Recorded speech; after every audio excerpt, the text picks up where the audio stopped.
wood hut is still here.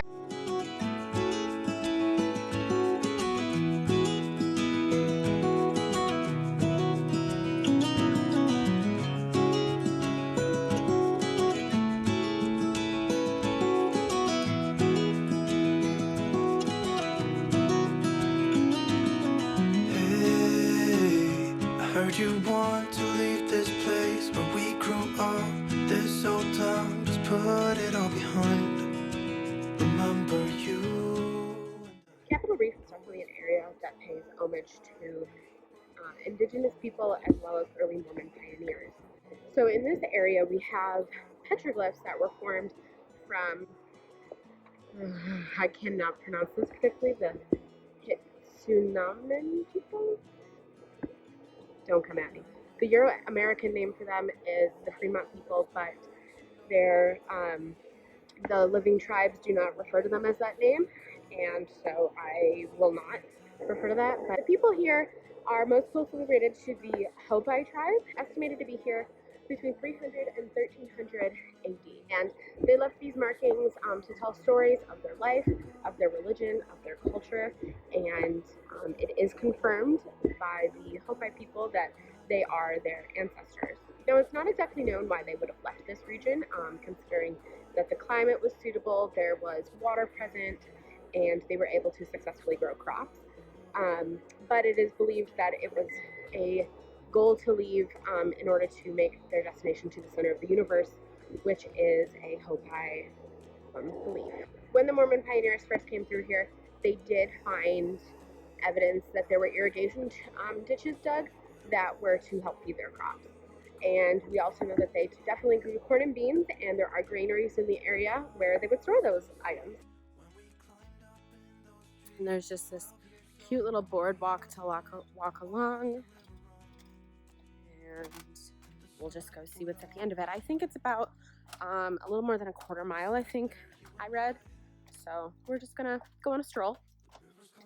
And in the distance, I hear the rumblings of a thunderstorm. So hopefully it doesn't rain here yet. I think it's still about 2 mountain passes over. And if it does, then I'm just gonna hang out in my car, I guess. The Capitol Reef region itself is through a very treacherous part of Utah.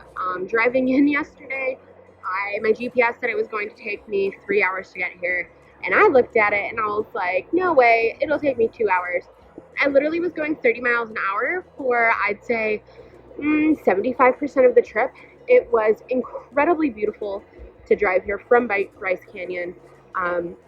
It just seemed a little bit scary. So that, obviously, if it was hard for modern day to do, imagine what it was like for pioneers to do back way back when. And so this was actually one of the last areas to be discovered by the Mormon pioneers. All along your drive of Utah 24, you will find such as petroglyphs, and you will also find some farmland. You know, the natives that were here, and then we had the Mormons come through, and they settled this area as well. The things I really love about Capitol Reef, you know, while I obviously love the geology of the area, I mean, do you see that? I also still really love the fact that there's just so much history here. And since there's so much history here, I think that it is really able to just encompass a large number of people in terms of who would be interested in seeing this. You know, for instance, I'm super into geology and my sister is super into history. So I think between the two of us, there is definitely something for both of us. Capitol Reef is also the least known part of the Utah 5. So it's probably also the least visited, I'd say. And part of that might be due to the drive.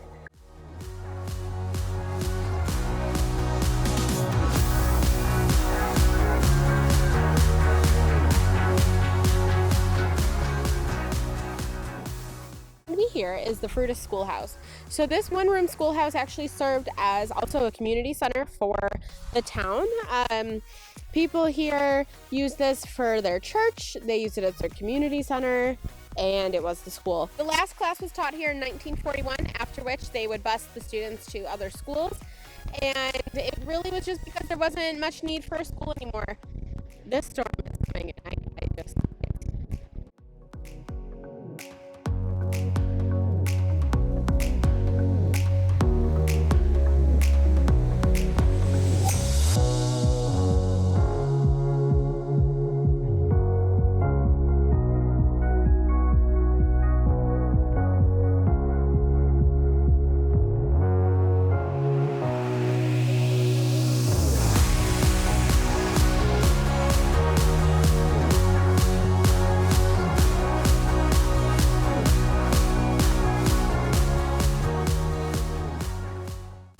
scenic drive here is absolutely amazing if you like rocks. If you don't like rocks, you'll probably be bored because that's literally all you see.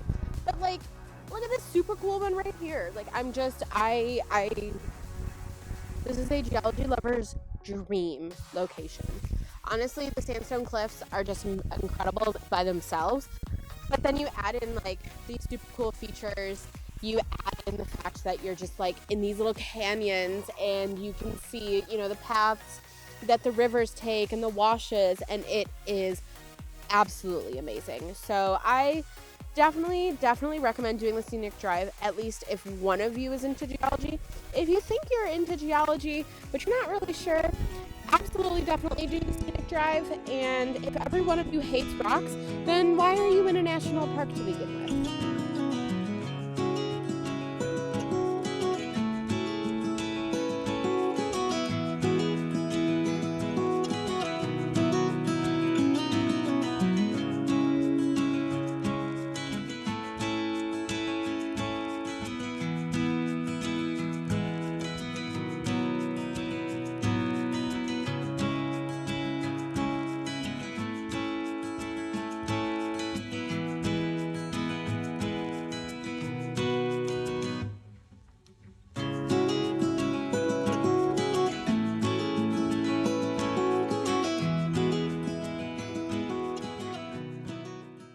Crazy gorge behind me is the water pocket fold, and it was carved by the Fremont River over millions of years.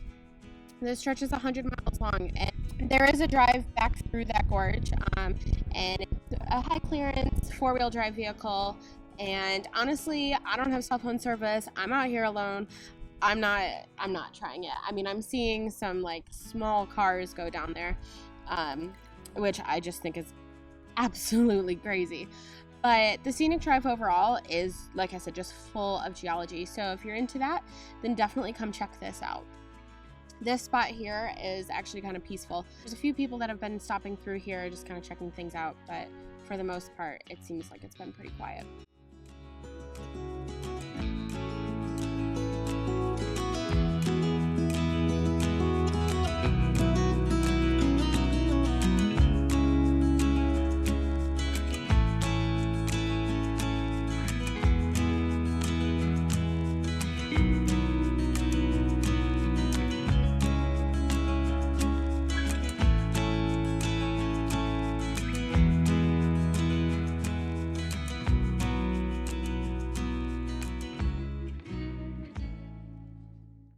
Okay, this little cabin housed 11 people.